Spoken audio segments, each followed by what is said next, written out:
Buenas tardes y bienvenidos a este acto de presentación del libro Líder o Loco, escrito por Iván Fernández de Miguel. Este acto ha sido organizado por ICADE Asociación Profesional, representado por su gerente, Miguel Ángel de Bas, y por Audemac, en cuyo nombre tomo yo la palabra como presidente de su junta directiva. En la mesa están también presentes Susana Bravo Asenjo, secretaria de la Junta Audemac y que será la encargada de moderar la presentación, y el autor, Iván Fernández de Miguel. Antes de comenzar con la presentación del libro, me gustaría hacer un breve resumen del currículum vitae del autor para poder ponernos en contexto. Iván Fernández de Miguel es madrileño de nacimiento, licenciado en Derecho por la Universidad Complutense de Madrid y MBA por el Instituto de Empresa. Por el resumen de su currículum vitae, que lo veis en la parte que esto lo tenéis en la pantalla detrás nuestro, podréis comprobar su dilatada carrera profesional, enfocada principalmente en el área del marketing, de la estrategia y de la alta dirección. De sus más de 30 años de carrera, experiencia profesional, 25 de ellos fue desarrollada en The Estée Lauder Companies, que es la mayor holding mundial de cosmética selectiva, con marcas como Estée Lauder, Clinique, La Mer, MAC, Tom Ford, Bobbi Brown y Tommy Hilfiger. Entre otros cargos, ha sido vicepresidente y director mundial de Clinique, presidente de la compañía para Europa, Oriente Medio, África e India, así como miembro del comité de dirección de la compañía a nivel global.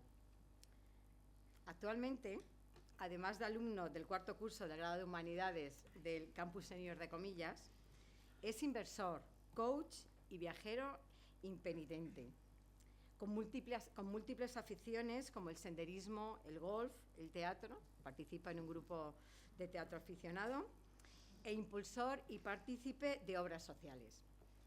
Y sin más preámbulo, le voy a pasar la palabra a Susana, que hará un pequeño resumen del libro, y tras la lectura de un breve párrafo por parte del autor, por parte de Iván, pues continuará con unas preguntas iniciales para posteriormente abrir un diálogo entre todos vosotros, que será sin duda la parte más interesante y enriquecedora. Muy bien. Pues buenas tardes a todos. Tengo la gran satisfacción de haber sido elegida por Audemac para presentar este libro de mi amigo y compañero Iván Fernández de Miguel, que empezando por la foto de portada y el título y terminando por su interesante contenido, estoy convencida que no va a dejar a nadie indiferente. El provocador título Líder o Loco nos invita a hacernos una pregunta que todos en algún momento nos hemos planteado. ¿El líder nace o se hace? A esta cuestión, el autor nos comenta en la página 26 del libro: creo que la historia ha dado múltiples ejemplos de lo que hoy consideramos líderes naturales, desde Alejandro Magno, Jesucristo, Mahoma, Gandhi, a Martin Luther King, Winston Churchill, Nelson Mandela, entre otros. Todos ellos, de una u otra manera, cambiaron el mundo de su época. Incluso un personaje ciertamente maligno como Adolf Hitler fue un líder natural, capaz de arrastrar a toda una nación, aunque el destino fue nefasto, como todos sabemos. El líder natural favorito de Iván es Winston Churchill, según menciona en la página 27 de su libro. Churchill rompía todos los estereotipos de lo que se considera un retrato robot de líder. Era bajito, obeso, con una voz entre aguda y gangosa, bebedor empedernido, fumador empedernido, excéntrico y políticamente incorrecto.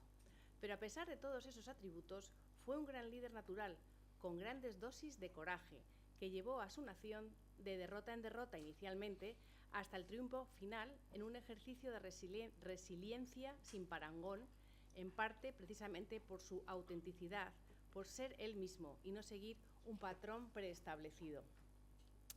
Continúa Iván comentando que, sin embargo, él sigue pensando que el líder se hace. Se va creando lentamente, en base a experiencias y lecciones vividas. Factores como la pasión, la tenacidad, la curiosidad, el afán por aprender, la empatía y la capacidad de entender e interactuar con otros son mucho más decisivos para el éxito que la inteligencia entendida en su versión clásica. A lo largo de sus páginas y con situaciones y anécdotas reales, Iván nos lleva a recorrer su experiencia en el mundo corporativo, dándonos algunos consejos sencillos, fáciles de seguir y que nos llevarán al éxito. Pero tranquilos, esto no es un libro solo para ejecutivos, ni un manual de gestión al uso. Es un libro nacido de la pasión del autor por el liderazgo, desde una perspectiva humana y muy personal. No se trata de un libro académico o teórico, es una historia contada desde la propia vivencia, desde los aciertos, pero también desde los fracasos, de los que podemos extraer siempre enseñanzas. En Lídero Loco encontramos momentos de gloria, decisiones difíciles y sobre todo reflexiones sinceras sobre lo que significa ser un líder. Escuchar, empatizar, sostener convicciones y a veces tener el coraje de ir contracorriente. El autor nos muestra que liderar no siempre es un camino de certezas, que muchas veces quienes se atreven a pensar distinto, quienes defienden sus ideas hasta el final, pueden parecer un poco locos, hasta que el tiempo les da la razón. Una de las frases que mejor resume su filosofía es liderar con el ejemplo. Iván nos comenta: no pidas a tu equipo algo que no seas capaz de realizar tú, y cuando haya una oportunidad, demuestra que tú puedes hacerlo. Baja del pedestal y haz algo que no estés obligado, pero que sea un buen ejemplo, que se te caigan los anillos. Pensar en grande, pero actuar con los pies en la tierra, con empatía y sentido humano. Esa forma de entender el liderazgo atraviesa todo el libro y lo vuelve cercano, real y muy actual. Lídero Loco no busca dar recetas, busca hacernos pensar, cuestionarnos y quizás reconocernos en alguna de sus páginas.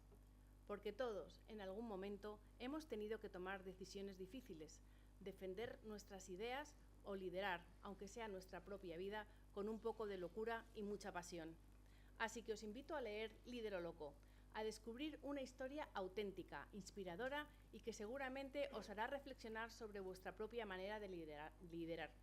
Y quién sabe, tal vez después de leerlo, cada uno se quede pensando: ¿soy líder? ¿O un poco loco también? Muchas gracias.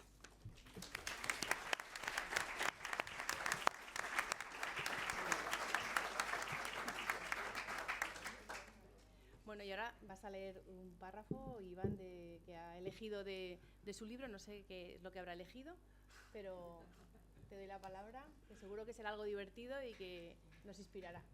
Fenomenal. Bueno, primero quería dar las gracias a Audemac, en la persona de Begoña, y a ICADE, Asociación Profesional, en la persona de Miguel Ángel, por organizar este evento tan bonito y tan especial para mí, por supuesto.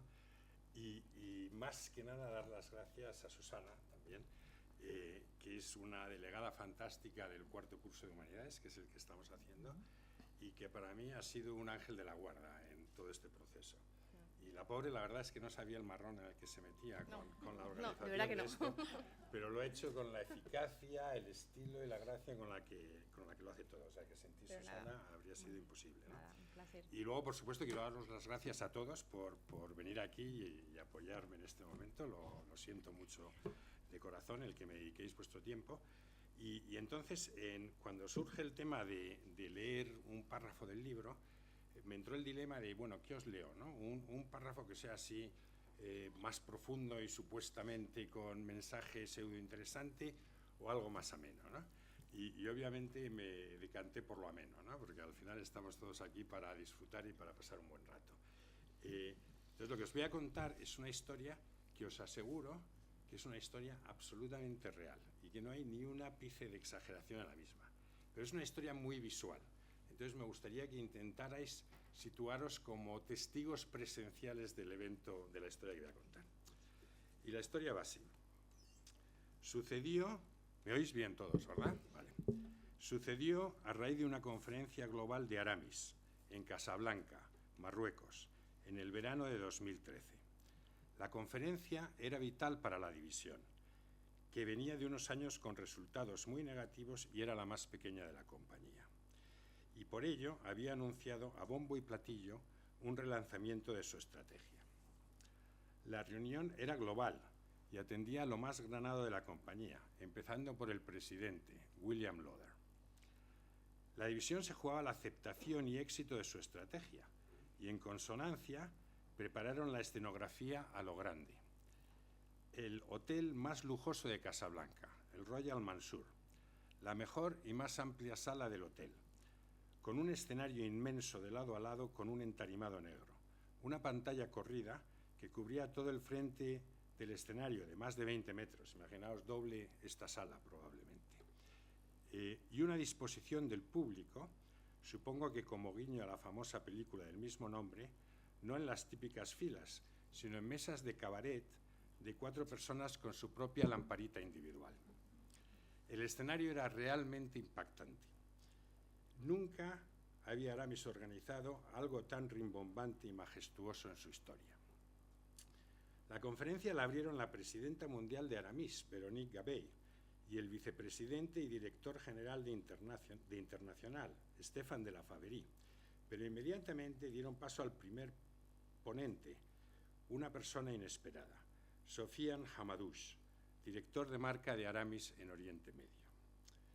Ocurría que en aquella época estaba muy de moda el lema Think Global, Act Local, a través de toda la compañía. Y como ocurre cada vez que algo se pone de moda a nivel corporativo, por un tiempo la palabra relevancia se nos caía de la boca a la menor oportunidad. Las mentes pensantes de Aramis decidieron que ellos no iban a ser menos, y para probarlo diseñaron una primera presentación local en un mundo donde las fragancias son vividas y experimentadas de una forma muy distinta. Era el caso de Oriente Medio, donde el segmento más fuerte era el de las llamadas fragancias oud. El oud o agar es una madera de origen asiático, extremadamente rara y por ende cara, que en su ritual más ortodoxo se quema lentamente en pebeteros mientras agita la ropa tradicional por encima para que las prendas se impregnen de su olor. Sin duda, un ritual hermoso y diferencial. Aramis acababa de lanzar con cierto éxito una fragancia inspirada en este ingrediente, así que para demostrar que estaban abiertos a iniciativas locales de gran relevancia, era la historia ideal, y por eso Sofiane fue invitado al inmenso estrado.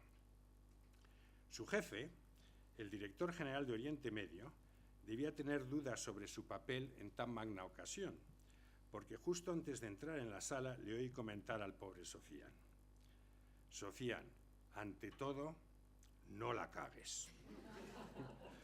Lo cual en su momento me pareció curioso, dado que ignoraba el papel que iba a representar. Sofiane era un tipo encantador, pero peculiar y extravagante en grado sumo. Como prueba de ello se presentó a su momento Andy Warhol con un traje verde de lana gruesa, con chaleco, camisa de cuadros y pajarita. Parecía un profesor de Oxford o Cambridge, y probablemente incluso allí habría sido tachado de excéntrico. Pero en Casablanca, en verano, con casi 40 grados a la sombra, no había palabras para describirlo. Sofiane subió al estrado algo nervioso, como era de esperar, dado que presentaba por primera vez ante prácticamente toda la compañía, y era su gran oportunidad de lucimiento. Como medida de seguridad, se colocó detrás de un atril y comenzó su disertación. Sofiane empezó algo dubitativo, con muchos carraspeos, nervios y una postura rígida. Pero el tema era la pasión de su vida, así que poco a poco fue ganando confianza y soltura.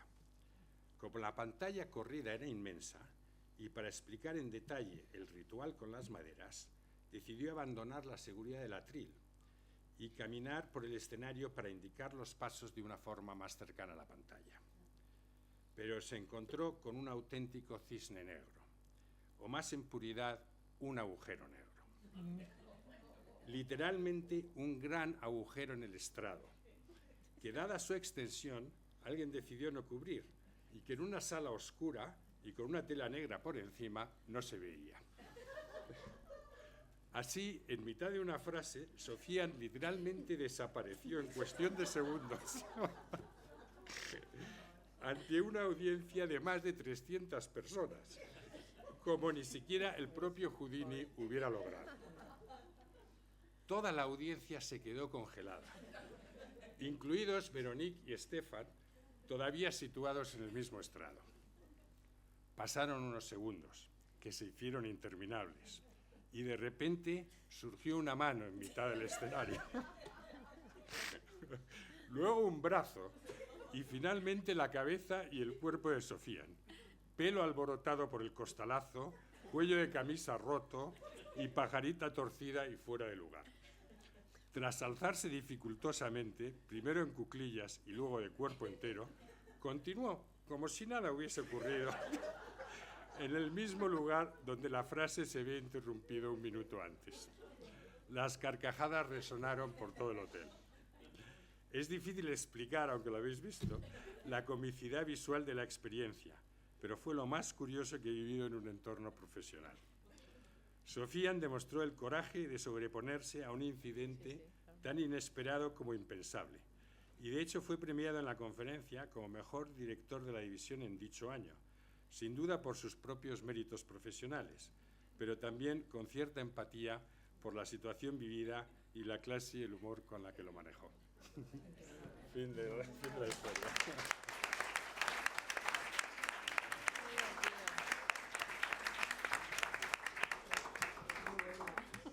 Una de tantas anécdotas, Iván, que cuentas en el libro. Tiene también otras muy divertidas también.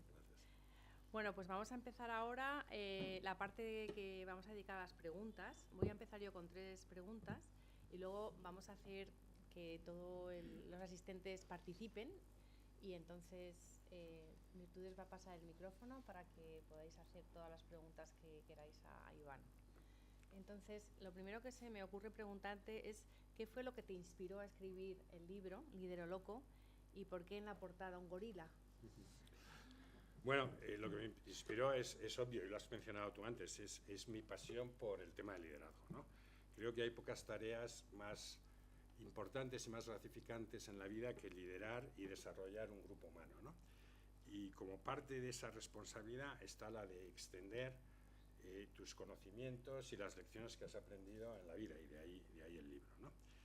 El tema del gorila es casi más interesante, ¿no? Porque responde a 2 razones, ¿no? Una primera está en el libro y hago referencia extensa a ella, y es un vídeo de YouTube que vi que me pareció fantástico como analogía de lo que es el liderazgo, ¿no? Y en el vídeo lo que se ve es una estación de esquí en un día maravilloso, soleado de invierno, hora de comer, y entonces ves una colina baja en la que hay decenas de personas pues relajándoselo, descansando y tal, tomando unas cervezas, unos bocatas, etcétera, etcétera. Y de repente aparece un tipo disfrazado de la cabeza a los pies de gorila, con una radio de esas inmensas que estaban de moda hace años, ¿no? Y en la radio suena una música house a todo volumen, ¿no? Y el gorila se planta en mitad de la colina y se pone a bailar desenfrenado, ¿no? Y todo el mundo le mira y dice, pero este pirado de dónde ha salido, ¿no? Todo el mundo está alucinando, ¿no? Pero el gorila sigue bailando desenfrenado, ¿no? Y al cabo de unos momentos se levanta una chica, se acerca al gorila y se pone a bailar con ella, ¿no? Y luego pasan otros momentos y se acerca otra chica, y luego un chico, y luego otro chico. Y al final toda la colina están bailando como locos en esa fiesta así espontánea y no preparada, ¿no? Y aparece una capción que dice, todo líder es un loco hasta que la gente empieza a seguirlo. Y me encantó y por eso la puse un poco como subtítulo del libro. Hay una segunda razón más personal, que la voy a confesar aquí, aunque igual no debería, ¿no? Pero es, en mi familia jugamos mucho estos juegos absurdos como el tipo de, y si fueras un animal, ¿qué animal serías, ¿no? Y yo siempre digo, un águila, ¿no? Porque un águila, porque me gusta ver distintos sitios, ver las cosas desde arriba, experimentar nuevas cosas, patatín patatán, ¿no? Y todos los miembros de mi familia unánimemente me dicen, de águila, nada. Tú eres un gorila. Y eres un gorila silverback. Pues no. O sea que al final tuve que aceptar la realidad y entonces decidí hacer un pseudo autorretrato en la portada donde creo que muy mal no ha salido. No, y esas son las 2 razones de la... Espera, aquí te pongo que estás más favorecido, más favorecido. Sí, sí. El título, la verdad, que Líder o Loco llama mucho la atención. ¿Qué mensaje buscas transmitir con esa dualidad? ¿Y te has sentido alguna vez un poco de las 2 cosas? Bueno, yo creo que un líder es una persona que imagina una realidad distinta, ¿no? Que imagina un paradigma que no existe, ¿no? Y cuando lo plantea, la mayoría de la gente te dice que eso no es posible, Entonces tienes que vencer esa resistencia inicialmente, ¿no? Entonces, todo líder que se precie es un líder que ha intentado algo, que ha arriesgado algo. Si fracasa, es un loco. Y si triunfa, es un líder. Y creo que en el libro se habla de muchas características que son las que permiten, pues digamos, ese triunfo, ¿no? Sí. La imaginación y la curiosidad para observando el mundo, imaginar un paradigma diferente, el coraje para defender esa idea frente a la opinión mayoritaria, la convicción para aguantar los rechazos iniciales, el optimismo para no desfallecer, etcétera, etcétera, ¿no? Entonces creo que por ahí van los tiros, ¿no? Y en lo que hace referencia a mí, sí, claro, por supuesto que me he sentido líder y loco, no o loco, sino y loco, muchas veces. Lo de líder yo creo que sinceramente viene de fábrica, ¿eh? O sea, eso Ya, es como bastante innato, ¿no? Es un poco mando. Lo de loco, digo, lo de loco viene de fábrica. No, lo he dicho mal, lo de loco viene de fábrica. Soy un tío un poco venado, ¿no? Y lo de líder no, lo de líder es un atributo adquirido, pues en base obviamente a las lecciones y a las experiencias vividas, lecciones obviamente de éxitos, pero sobre todo de fracasos, que es donde más se aprende, y que empiezan en una época relativamente pronta en mi carrera, cuando me doy cuenta de que mi supuesto o presunto talento e inteligencia por sí solo no va a llegar muy lejos, y que todo lo que se consigue es a través de gente y con gente. Y por eso el libro va mucho, de hecho, sobre lo que llaman soft skills, que creo que es un término muy, muy equivocado, podrían llamarse essential skills o master skills, porque sin ellas, sin un cierto dominio de ellas, es imposible tener éxito a nivel corporativo. Ese es un mensaje importante para los jóvenes, ¿no? Sí. Pues mira, a raíz de lo que estás diciendo, te quería preguntar que de todas las características que mencionas en el libro que son esenciales para ser un líder, para ti, ¿cuál es la más importante? ¿O cuáles son las más importantes que siempre un líder debería de tener? Pues es una pregunta difícil, porque yo creo que todas son importantes. El optimismo, la visión, la empatía, el coraje, la convicción, la actitud de servicio, creo que son todas esenciales. Y creo que ninguna de ellas son difíciles de encontrar, no son ciencia nuclear, no requieren una inteligencia tremenda, pero el hecho de que todas ellas se combinen en una persona es lo que hace, lo que se convierte en algo excepcional y lo que hace que se cree la magia, digamos, ¿no? Dicho eso, si tuviera que elegir una, yo diría que el coraje. Y el coraje se presenta con muchas caras distintas, ¿no? Creo que es el coraje para mirar a la realidad a la cara en un momento de crisis, sin tapujos, sin excusas. Creo que es el coraje para contratar a gente que puede ser en un momento determinado más válida que tú. El coraje, obviamente, para defender lo que decía antes, tus ideas o tus convicciones en frente a la opinión mayoritaria. El coraje para ser capaz en un momento determinado de salir de tu área de confort. Creo que todo eso es esencial, y creo que un líder sin coraje no puede ser un buen líder. Bueno, y última pregunta, que no la tengo escrita aquí, pero ¿qué hubiera sido de tu vida profesional sin Julia? Your wife. Pues mira, hablas de la vida profesional y de la vida personal, ¿no? Porque si me preguntas por el liderazgo en el ámbito personal, te tengo que decir que no sé, no es mi caso, ¿no? Ya sabes eso de nadie es profeta en su tierra, ¿no? O sea, el líder del chiringuito es Julia, que obviamente me ha acompañado siempre con optimismo y un espíritu muy positivo a través de todo el mundo, y que además es la madre de 4 niños, 3 de ellos trillizos que están por ahí, lo cual no debe ser fácil. Un objetivo, no es un achievement pequeño, ¿no? O sea que creo que efectivamente habría podido ser poca cosa. No he podido por menos que mencionarla, porque creo que no hay un gran hombre sin una gran mujer detrás de él, y entonces pues creo que te mereces un reconocimiento, Julia. Y ya,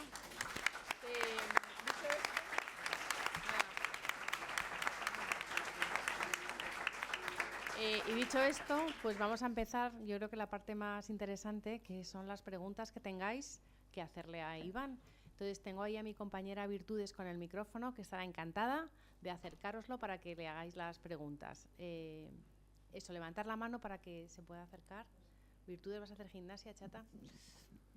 Yo la miedo me das. Yolanda, ¿eh? perdón. Yolanda, perdona, luego irás tú. Luego es, sí. ¿Qué haces cuando te encuentras con una persona mucho más brillante que tú, mucho más capaz que tú, perdón, y tienes la posibilidad de o abrazarla y meterla en tu grupo o largarla porque te puede hacer sombra. Yo sé que después de esa pregunta las demás que van a venir van a ser infinitamente más fáciles, ¿no? Porque esa tiene telita, ¿no? Yo personalmente creo, primero, que tienes que acogerla, por supuesto que sí, porque si no es como una traición a ti mismo, ¿no? Pero empezaría por otro ángulo, ¿no? Porque dices, una persona mucho más brillante que tú o mucho mejor que tú. Eso hay que definirlo un poco, porque como líder... Ya, pero como líder tienes infinidad de facetas que cubrir. Tienes la estrategia, tienes la negociación, tienes la comunicación, tienes la planificación y muchas más, ¿no? Entonces, es muy poco probable que alguien sea mejor que tú en todas.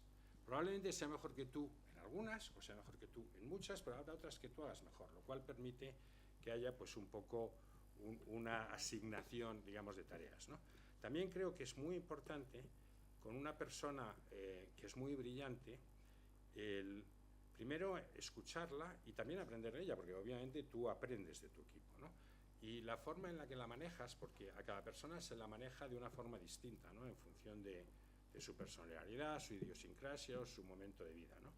Y creo que en una persona muy brillante hay que manejarla dejándola mucho espacio para que se desarrolle, no hacer micromanagement, pero al mismo tiempo también plantearle objetivos ambiciosos, objetivos que puedan motivar a esa persona y que a lo mejor sin ellas no habrían sido posibles, ¿no? Y por último también creo que podría usar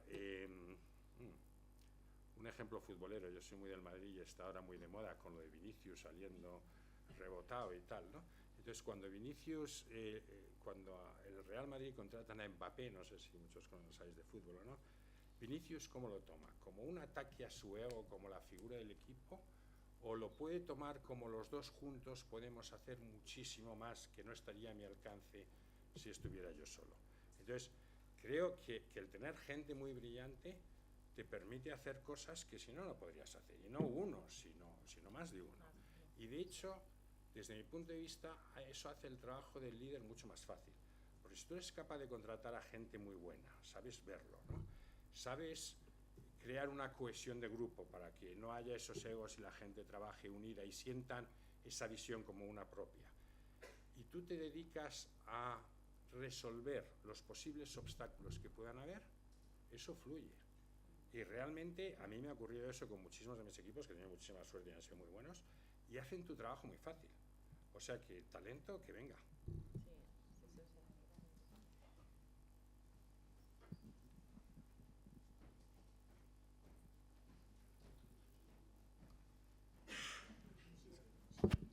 Sí.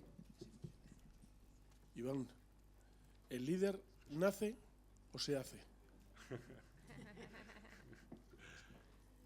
Mi opinión personal es que el líder se hace. Se hace a través de las experiencias y las lecciones, lo que hablaba antes. Ahora, también creo que hay ciertos requisitos o ciertos condicionantes, ciertas cartas que te son dadas o no, que hacen más fácil o más corto el camino que si no las tienes, ¿no? Obviamente puedes hablar de carisma, pero carisma es un término muy vago, ¿no? Desde mi punto de vista, yo diría que dos cosas, dos requisitos previos. Uno es la capacidad de comunicación, eso es muy importante. Obviamente la capacidad de comunicación se enseña y se trabaja, pero sinceramente creo, y lo menciono en el libro, que se trabaja y se enseña muy poco para lo importante que es en el mundo educativo y en general, ¿no? Y el segundo requisito es que creo que tienes que tener una cierta afinidad por las relaciones sociales. Te tiene que gustar trabajar con gente. Si eres un introvertido, te va a ser más difícil ser un líder que si eres un extrovertido. Si eres una persona completamente asocial, pues difícilmente, llevándolo al extremo, vas a ser un buen líder. Yo, en mi carrera profesional, he tenido que prescindir de gente brillantísima, seguro que mucho más brillantes que yo, pero incapaces de liderar o motivar a un equipo. Lo que vuelve a lo que hablábamos antes, que la inteligencia sí es importante, pero bajo ningún concepto es el factor más importante para el éxito en entornos corporativos o para ser un buen líder, ¿no? Primero que todo, acá Iván. Hombre, Mauricio. Iván, primero que todo, felicitarte por la portada del libro, está muy, muy cool, muy bonita. Mauricio me ayudó muchísimo a diseñarla. Gracias, Iván. Bueno, no, Iván, ahora sí serio. ¿Un defecto que tuviste como líder o un defecto que hayas visto en los líderes que has visto a lo largo de tu carrera? ¿Cuál es el principal defecto que puede cometer uno como líder? Bueno, la respuesta mía personal y la que he observado es un poquito distinto, ¿no? Lo que he observado es un poco casi la antítesis de lo que digo que son las características de un buen líder, ¿no? Pues un líder sin coraje, por ejemplo, ¿no? Aquellas personas que lideran simplemente por el temor o por la jerarquía, ese es otro gran defecto. Pero si me dijeras, probablemente el más importante y el que he visto mucho es el egocentrismo. O sea, que la gente se considere, porque además cuando eres líder y cuando las cosas te van muy bien en tu entorno, estás rodeado de admiración, de elogio, de adulación, y es muy fácil que se te vaya la pinza, ¿no? Entonces, esas personas que lo único que hacen es hablar de yo, que están contándote las batallitas de lo que ellos han conseguido, tal cual, esas personas nunca van a ser buenos líderes y nunca van a progresar mucho. Entre otras cosas, porque el grupo siempre imita al líder, siempre. Entonces, si el grupo ve que el líder tiene esa actitud, cada miembro del grupo va a tener la misma. Yo voy a lo mío, que es de lo que se trata aquí. Con lo cual, ese considero que es el defecto más importante. Si me hablas a nivel personal mío, ¿no? Pues menciono en el libro, yo qué sé, un montón de características de liderazgo: optimismo, visión, empatía, coraje, convicción, servicio, etcétera, etcétera. Personalmente creo que las tengo todas. Ningún defecto, gracias. Ese es su defecto. No he acabado. Tal vez falle un poquito la humildad. Un poco en la de la humildad. Pero mi padre decía que él tenía algunos defectos, pero entre ellos no se encontraba el de la modestia. O sea que, bueno, me justifico de tal palo, tal astilla, ¿no? Pero bueno, ahora ya en serio, yo creo que nadie es capaz de tener todas esas características todo el tiempo. Es posible que si te esfuerzas mucho las tengas en determinados momentos, pero tenerlas todo el tiempo es imposible, con lo cual es muy importante tener un cierto espíritu autocrítico, que de nuevo, insisto, es difícil de tenerlo. He visto miles de casos de gente que parecía muy down to the ground y muy maja, pero el poder les eleva y les transforma, ¿no? Es muy difícil tener esa sensación de autocrítica cuando estás, de nuevo, insisto, rodeado de elogios y adulación, tal y cual, ¿no? Y yo creo que ahí un factor muy importante es que seas consciente de la importancia que en tu vida ha tenido la suerte. Es decir, tú has podido trabajar muchísimo, ser un tío muy talentoso, pero sin esas personas que te apoyaron al principio de tu carrera y que creyeron en ti, o sin haber estado, que eso te pasa siempre en encrucijadas de la vida, en el momento y en el lugar adecuado, tu historia habría sido distinta. Entonces, saber reconocer eso es lo que te hace tener los pies un poco más en el suelo y tener más empatía a lo mejor por la gente que no ha tenido tanta suerte. Punto personal mío, vale, yo soy un tío muy personalidad tipo A, muy directo, muy testarudo, como sabes, Mauricio, muy seguro de mis convicciones, y aunque me gusta mucho el debate y el diálogo, en momentos determinados he podido parecer muy abrumador o muy arrollador. Y pienso que tal vez me habría venido mejor tener una actitud un poco más reflexiva en esos momentos.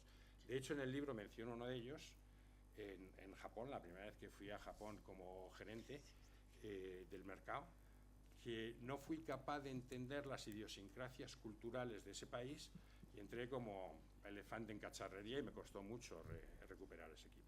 O sea, que creo que mi defecto probablemente mayor sea ese. Quería saber qué porcentaje de liderazgo femenino has encontrado a lo largo de tu vida profesional. Pues mira, yo... Si alguna señora se ha puesto enfrente de ti. Sí. Enfrente de mí, vamos a ver, yo he tenido jefas, ¿eh?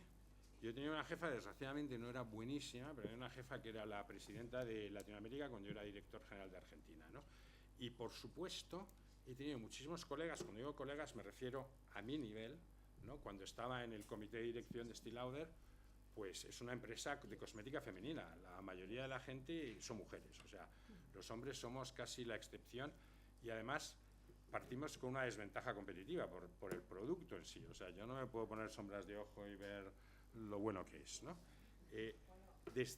Bueno, sí, en la intimidad, como Aznar con el catalán. Yo en la intimidad lo hago, ¿no? Pero vamos, aquí en público no, ¿no? Pero mi experiencia, que está muy sesgada por el tipo de industria en la que he trabajado la mayor parte de mi vida, es que las mujeres son impresionantes. A nivel de marketing, a nivel de liderazgo, yo las encuentro mejores que los hombres. Ahora, eso hay que un poco relativizarlo, ¿no? Hay mujeres tontas y mujeres brillantes, como los hay en hombres. Pero en términos generales, si tienes que usar una generalización, yo diría que son mucho mejores. Tienen menos ego, están más plantadas en el suelo, y ven las cosas de una forma más natural. O sea, a mí trabajar con mujeres me ha encantado, y de hecho en mis equipos también, obviamente, la inmensa mayoría de los miembros de mis equipos eran mujeres, ¿no? Oye, quería preguntarte, ¿cómo? Con esto. Es que yo la he levantado varias veces. Sí. Ahí en la última fila lo tienen retenido. Lo tienes detenido. Bueno, A ver, poneros de acuerdo, por favor, poneros de acuerdo. ¿Y los jóvenes no preguntan nada? Los jóvenes ¿o qué? tienen que preguntar. Están pensando, al final. Venga, pasarlo a alguien A ver. joven. A ver, el micrófono es importante para la grabación. ¿Vale? ¿Esto cómo va? Y el líder cuando llega a casa, ¿cómo lo gestiona? ¿El estar en alto es líder Es una y pregunta loco buenísima. o cómo? Porque claro, llega estando en el top con un equipo que maneja y luego... Creo que deberías pasar el micrófono a gente joven. No, es malamente. No, es una pregunta muy buena, porque efectivamente, pues lo que decía, estás rodeado de un entorno muy distinto y donde estás en la cúspide de la pirámide, y en casa obviamente no es así. Nadie es profeta en su tierra, y desde luego yo no lo soy. Pero bueno, creo que está bien, porque es una parte también de lo que te puede hacer tener un sentido más de la realidad y estar más con los pies en el suelo, ¿no? A ver, algún joven. Perdón, Goyo. ¿Sí? ¿Ahora? ¿Se oye? No, bueno. Como el gran actor que eres, te voy a pedir que hagas fiel a tu estilo de Stanislavski y, siguiendo a tu familia, primero que te pongas como gorila de Uganda. Eso lo hago al final, ¿eh? Lo haré, pero al final del acto. Entonces, quiero que recuerdes el último día, terminas de escribir, conociéndote a borbotones habrás salido todo lo que has escrito. Totalmente. Pero ahora, como eres un gran actor, pasas a ser un titi pigmeo del Amazonas, el mono más pequeño que hay en el mundo. ¿Qué hiciste al día siguiente? ¿Recoger toda esa sangre que habías echado ahí a borbotones? ¿O empezaste a pensar, ¿qué hago? ¿Cuido el lenguaje o dejo las sensaciones que hemos puesto en el libro? Y enhorabuena, compañero. Muchas gracias, Goyo. Pues mira, no sé si la pregunta son dos, ¿no? Me parece, porque la primera pregunta para mí no es cuando acabo de escribir el libro, sino cuando dejo de trabajar, cuando me retiro, ¿no? ¿Qué haces en ese momento, ¿no? Pasar de la cúspide del tema y de estar con un estrés tremendo y viajando como loco y súper intenso, y tu teléfono está sonando todo el rato, porque yo manejaba más de 40 países, siempre hay alguno en el que hay una crisis y en el que tienes que actuar, ¿no? Y de repente pasas de ahí a la nada. A la nada, el teléfono no suena, no eres nadie.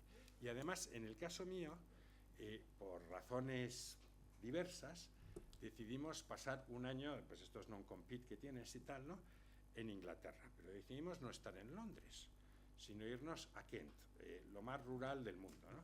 Entonces, de eso pasé pues a ver vacas inglesas, no vacas, animales, ¿no? y nuestros vecinos pues eran el lechero, el tío del pub, el no sé qué tal. Y además era la época del Brexit, o sea que había un pelo de racismo, y en entornos rurales más todavía, ¿no? Fue durísimo, ¿eh? Y un error que yo cometí en ese momento es que siempre te dicen, bueno, cuando te retires tienes que tener un plan, ¿no?, sobre lo que vas a hacer, ¿no? Y yo, en mi arrogancia, dije, no necesito un plan, pues yo soy un tío súper curioso, que me encanta hacer miles de cosas. El tema de coach, por ejemplo, la formación de coach, la hice ahí, voy a estar muy entretenido. Pero que va, fue muy duro, hasta que realmente me asenté, ¿no? Y de hecho, bueno, sabes que hice ese anuncio, que salía eso de la soledad no consentida y tal, y que salía ese tema, ¿no? Con lo cual, recomiendo siempre planificar eso, aunque los planes luego siempre salen unas cosas distintas, ¿no? Y a mí lo que me ha salvado ha sido realmente la curiosidad. Soy un tío muy curioso. Y entonces me he metido en cuantas más experiencias posibles, entre otras la de humanidades con comillas, que es lo que me han enriquecido, ¿no? Entonces yo creo que cuando uno se jubila parece que no es nadie. Creo que el proceso de enriquecimiento tiene que ser continuo, ¿no? A través de eso, de exponerte en áreas que no son las tuyas de confort, etcétera, etcétera. La segunda pregunta que me hacías, que iba un poco sobre el estilo, tienes toda la razón del mundo. Yo escribí como a borbotones. Además, fue un libro que me salió facilísimo, porque dentro de lo que es la literatura, desde mi punto de vista, es lo más fácil, ¿no? Porque la poesía será, tenemos aquí a Nieves, lo más complicado, luego la novela, y para mí después el ensayo. Y si es un ensayo sobre experiencias tuyas, está chupado, ¿no? Y te sale, bueno, más o menos, ¿no? Y te sale directamente, ¡pum!, así como lo piensas, ¿no? Y bueno, de hecho te comenté que estuve hace unos pocos días en Nueva York en un memorial de Leonard Lauder, que acaba de fallecer, y me encontré a una ex colega, presidenta, que era expresidenta de Clinique Mundial, y que estaba haciendo un libro de autobiografía que le había llevado 8 años hacerlo, ¿no? Y decía que no lo publicaba todavía por el impacto que podía tener de personas famosas y tal y cual. Pero publicaba post en Substack, que es una plataforma conocida de post en Estados Unidos, y me invitó a leerlo. Bueno, leí un post y me quedé alucinado. Pensé, bueno, lo que yo hago es una porquería en comparación, o sea, un estilo súper sofisticado, súper pulido, pero claro, a lo mejor le falta un poco de esa frescura y autenticidad que tienes cuando escribes, como tú dices, a borbotones, ¿no? Entonces, supongo que la virtud está en el medio, ¿no? Yo he sido más de la impulsividad, digamos, ¿no? A ver, jovencitos. Vamos bien.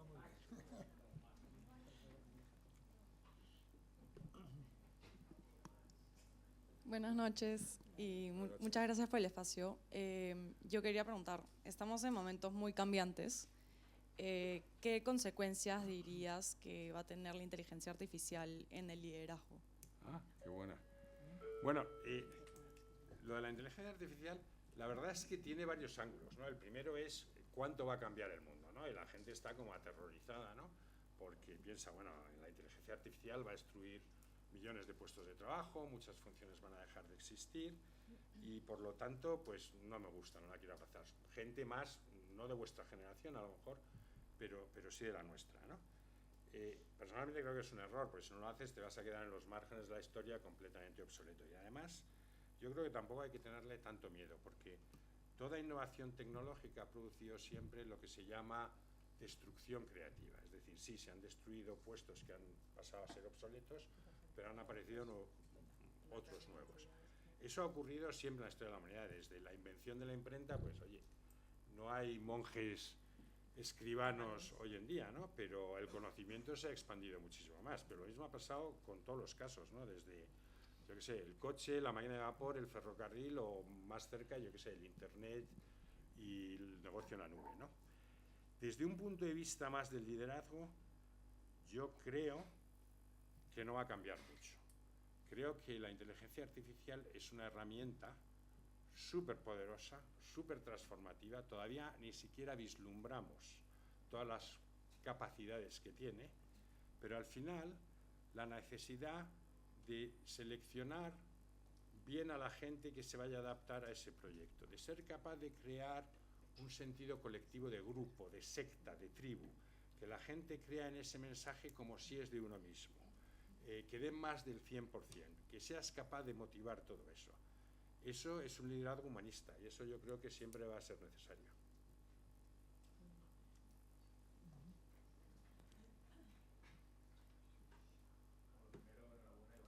Gracias. Hola. Y después quería preguntarte, ¿qué es lo primero que debe hacer un buen líder al incorporarse a un equipo?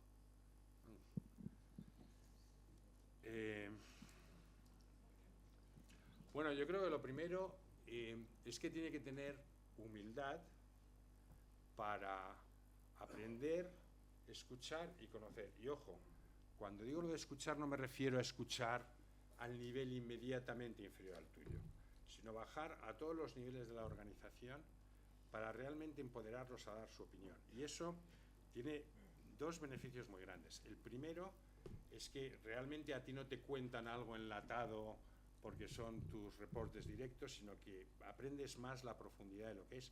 Pero el segundo es que el impacto de pertenencia que tiene, el que tú le preguntes, oye, ¿cuál es tu opinión sobre esto? A una persona o a un grupo que está 3 o 4 o 5 niveles por debajo tuyo es tremendo. O sea, que tiene un impacto muy fuerte. Yo creo que eso es lo primero que hay que hacer. Lo segundo, y esto es muy personal, creo que hay que realizar en un periodo de tiempo breve algo tangible, aunque sea pequeño, por el grupo, por el beneficio del grupo. O sea, que el grupo sienta que tú llegas ahí con una actitud de servicio, que llegas para servirles y no solo para servirte. Creo que eso es muy importante, ¿no? Obviamente crear ese sentimiento de grupo que mencionaba antes, que se puede hacer de muchas formas, formales y también informales.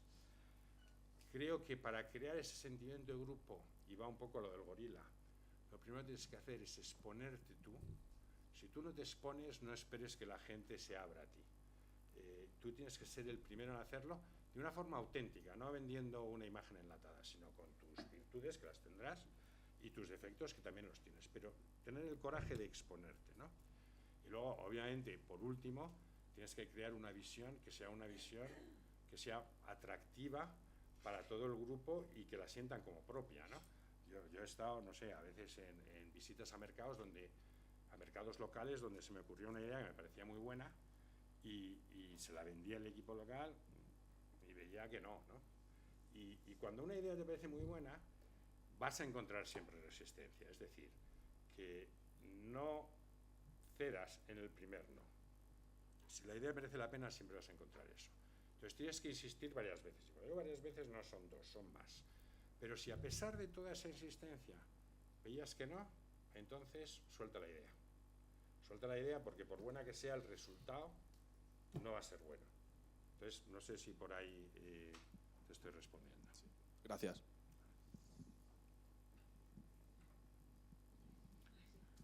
Virtudes. Ahí, Adrián. No, hay un chico ahí también. Ese chico. Tu hijo. Ah, ¿Tu hijo?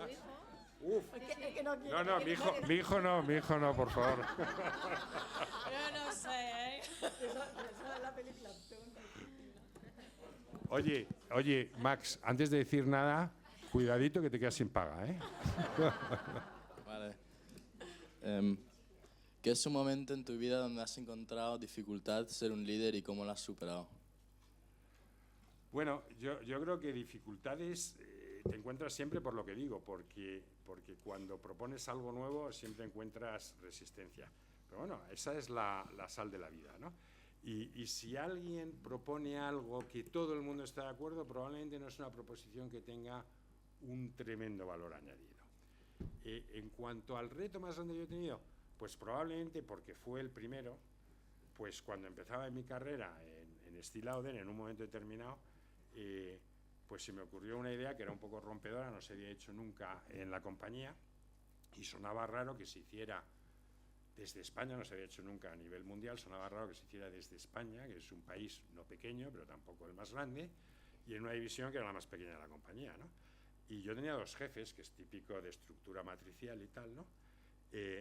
Y el director general de España, que era uno de ellos, me dijo que adelante, si no, no lo podría haber hecho, pero mi otro jefe era el presidente de la marca a nivel mundial. Y el tipo vino de Nueva York y me dijo, tú no tienes ni idea, no entiendes este negocio y vas a fracasar en Estée Lauder si sigues por ese camino, ¿no? Y luego después me llegó que esa iniciativa, bueno, pues había llegado a oídos del chairman de la compañía, que era Leonard Lauder, ¿no? Y que comentaba algo así como, pero bueno, ese chico ahí en España, ¿qué está haciendo? Está tirando mi dinero a la basura, ¿no? Entonces, bueno, era, como dicen los toreros, o puerta grande o enfermería, más bien, más que enfermería, cementerio, ¿no? Entonces, yo creo que ese fue mi reto más importante, más que nada también porque fue el primero, ¿no? Entonces, en el primero y eres más joven y tal, también tienes menos que perder cuando eres más joven, ¿no? Pero necesitas más coraje. Una vez que lo has hecho, lo encuentras, yo te diría, en el aspecto mío, por eso digo, soy un poco loco, casi un poco como una droga, ¿no? Casi hay un poco de adrenalina en cuestionar ciertas culturas y cambiar ciertas cosas, ¿no? Eso es lo que a mí me ha dado satisfacción en mi carrera profesional, ¿no? Estaba por ahí Adrián, me parece. Una mano por aquí. ¿O no? Sí. Y si os parece, salvo que haya más preguntas, terminamos con Adrián o otra más. Venga, dos preguntas más, yo lo digo por el horario. Miguel Ángel quería hacer una pregunta. Sí, ¿no? Pues a las 9 ya. Muy bien. Hola, Iván. Hola, Adrián. Mira, antes de empezar, perdóname para mi español, que es un dialecto un poco corrupto español-italiano. Es buenísimo. ¿Es posible que la pregunta sea conectada? Tú dijiste que un líder se hace y no se nace. Y quería preguntarte a ti, en tu carrera profesional, ¿cuándo fue, si tienes un momento clave o distinto, que has entendido que tú puedes ser un líder de verdad y un líder más bueno que lo que has tenido al momento? Sí, bueno, no estoy seguro de que hubiera un momento tipo revelación, San Pablo se cae del caballo, creo que fue más como una evolución, ¿no? Pero creo que al principio, cuando empiezas en tu carrera, tú tienes determinadas tareas asignadas que las haces por ti mismo, ¿no? Y entonces consideras, oye, yo soy un tío muy brillante, muy bueno, lo voy a hacer fenomenal, lo voy a hacer mejor que nadie más y tal. Y a medida que vas subiendo en el escalafón corporativo, cada vez tú personalmente haces menos cosas, cada vez dependes más de más equipos, ¿no? Entonces ahí ese momento fue un momento más de revelación para mí, ¿no? Cuando empecé a tener un grupo que dirigir y pensar, oye, esto hay que hacerlo con el grupo, yo sin el grupo soy nada, ¿sabes? Entonces ese es el momento donde te empiezas a plantear todo el tema del liderazgo, ¿no? Y creo que es muy importante, lo he mencionado antes, pero creo que es muy importante la actitud de servicio. Yo también vengo con ella un poco de fábrica, o sea, la tengo, ¿no? Tengo esa actitud de servicio, gracias a Dios. Y creo que es importante, pues eso, el darte cuenta de que tienes una responsabilidad de desarrollo de esas personas, ¿no? Y es súper gratificante. Pero te digo, empezó cuando empecé a tener equipos que dirigir, que obviamente a medida de que los años fueron pasando y uno va progresando, pues los equipos van siendo más grandes y algunas veces ya muy lejanos a ti, ¿no? Pero ahí empezó. Gracias.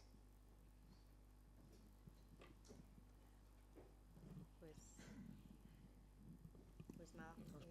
Espera. Una más. Elena con H. Querido compañero y loco maravilloso, muchas gracias. Yo leí tu libro, creo que fue a finales de junio aproximadamente, que no me compré el libro en papel, sino en edición digital. Hubo muchas cosas que me llamaron la atención y quizás especialmente en la segunda parte, cuando hablas de la cantidad de gente importante que conoces, incluso presidentes de países. Y yo me pregunto, en la actual situación geopolítica en la que vivimos, ¿cómo ves tú ahora a la persona que conociste, a Putin, cuando lo conociste hace 20 años? No. ¿O estabas cerca de Putin o del equipo? No conocía a Putin para nada. El equipo. No. Pero hablabas de él, ¿no? ¿Sí? No. Lo que menciono es una anécdota que de hecho la voy a contar aquí, porque es muy graciosa para los que no hayan leído el libro, que es sobre Trump, cuando Trump no era una persona pública tan conocida, pero ya era un empresario conocido, había hecho el programa de televisión del ayudante, o como se llamara, ¿no? El aprendiz. Y Trump entró en relación con Leonard Lauder, se hicieron amigos, ¿no? Y convenció a Leonard de lanzar, ¿vale?, el señor hermoso, una colonia con el nombre de Trump. Yo no sé cómo demonios le convenció de algo así, o sea, un tío con el pelo teñido, o algo gordito, mediana edad y tal, pero el caso es que le convenció, ¿no? Y claro, esta empresa es una empresa que es muy profesional, pero también es una empresa familiar. Entonces, cuando el chairman te dice, hay que hacer una fragancia para Trump, pues se hace una fragancia para Trump, ¿no? Y la fragancia se hizo con objetivos muy, muy modestos, con un frasco así que parecía como un rascacielos, con un tapón dorado a lo bestia y tal, y lo pusimos a la venta. Y claro, no vendimos ni uno, ¿no? Y entonces yo era en aquella época presidente de Europa y me dijeron, oye, tenemos un stock aquí de 50.000 unidades, ¿qué hacemos con él, no? Y parte de mis países estaba Rusia, ¿no? Y Rusia era un país de cowboys a lo bestia y tal, ¿no? Y el cliente número uno nuestro era un tío que venía un poco de la mafia, Vladimir Nekrasov, que tenía la cadena más grande y tal y cual, y tenía conexiones con Putin. Entonces dijimos, oye, Vladimir, cógenos estos 50.000, pero como a precio de coste y un poquito más, pues ya está. Dice, no, yo puedo vender en Siberia lo que quiera, no sé qué, tal, pero ¿por qué voy a vender yo la colonia de un oligarca americano cuando yo soy un oligarca ruso?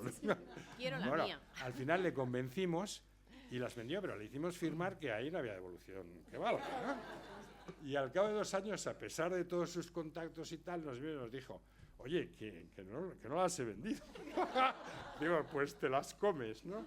Total, que ahora mismo habrá muchas colonias de Trump por ahí en Vladivostok y en Irkutsk y tal, que probablemente ahora valgan mucho, ¿no? Tendrán un valor testimonial. Pero yo a Putin no lo conocía a Vladimir Nekrasov. Personalmente, pero sí había ahí una relación No, en la que se hablaba conocía de él gente de la alguna mafia forma. rusa, Sí. Este tío, por cierto, después Putin lo metió en la cárcel, y estuvo en la cárcel, debió ser una cárcel de lujo, pero estuvo en la cárcel por 8 años porque el negocio que él tenía, que tenía multitud de franquicias, no franquicias, sino que eran propias de perfumerías inmensas, era un negocio realmente inmobiliario. Y Putin quería los locales, o sea que ahí no es como lo de Enrique con Florentino, ahí dices que no y te vas a la trena hasta que te ablandes, y al final tuvo que venderlas, claro. Muy bien.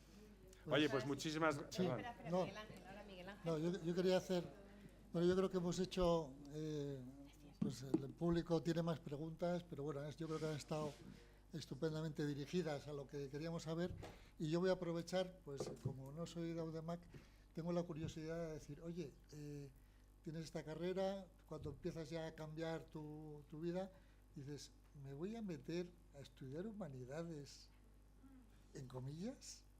¿Cómo surge eso y cuál es tu experiencia? Con permiso de...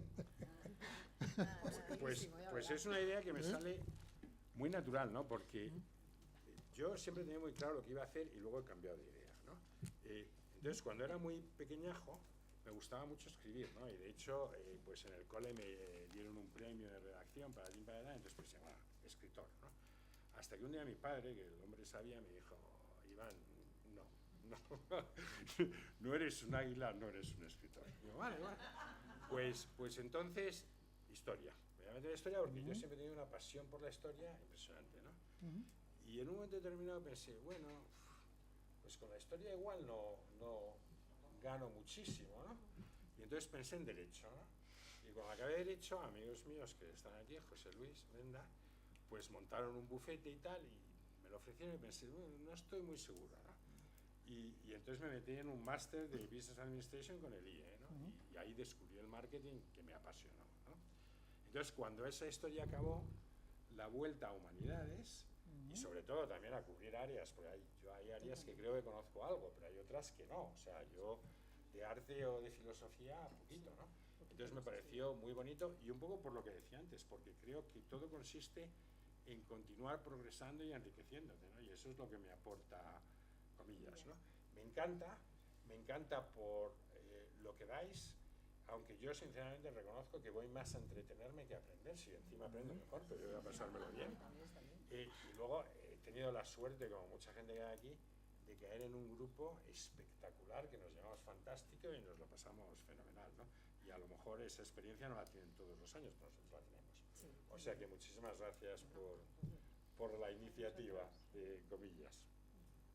Pues nada, muchísimas gracias, Iván. La verdad es que pues es un lujo tenerte aquí. La iniciativa que nos plantearon para apoyar el tener esta sesión y tenerla aquí y tal, pues ha sido estupenda. Yo creo que tenemos aquí un público estupendo y bueno, esto que se ha grabado se podrá después ver y repasar, con tu permiso, por supuesto. Y nada, invitaros a que nos sigáis, a que conozcáis Audemac, los que podáis estar interesados, desde luego, o para recomendar a terceros. Yo creo que es algo súper, bueno, Audemac como asociación y los programas que desde comillas para Campus Senior de comillas Campus Senior de comillas os pueden ofrecer, yo creo que merece la pena que sean conocidos y estas son oportunidades para conocerlo. Y luego también, pues, que conozcáis comillas, ICADE, que si tenéis hijos, sobrinos, les recomendéis que estudien ICADE, porque algunos no han estudiado ICADE, bueno, algún defecto tienen que tener. Algún defecto teníamos que tener. Y no les ha ido mal y tal, pero bueno, a lo mejor y tal. Así que nada, invitaros a seguirnos también a la asociación, nuestras actividades. El jueves tenemos una conferencia más, que me permito contaroslo por si algunos se animan, que tenemos casi lleno. También el nuevo desorden mundial entre la coerción y la vulnerabilidad, por parte de Sebastián Puig Soler, que es coronel de la Marina, y nos va a dar una visión extraordinaria de lo que está pasando en el mundo y tal. Eso es el jueves a las 7:30 en esta misma sala, y también estás invitado a acompañarnos porque va a ser muy bueno. Y nada, repetir, muchísimas gracias, Iván, y yo voy a pedir un buen aplauso aquí para nuestro gorila.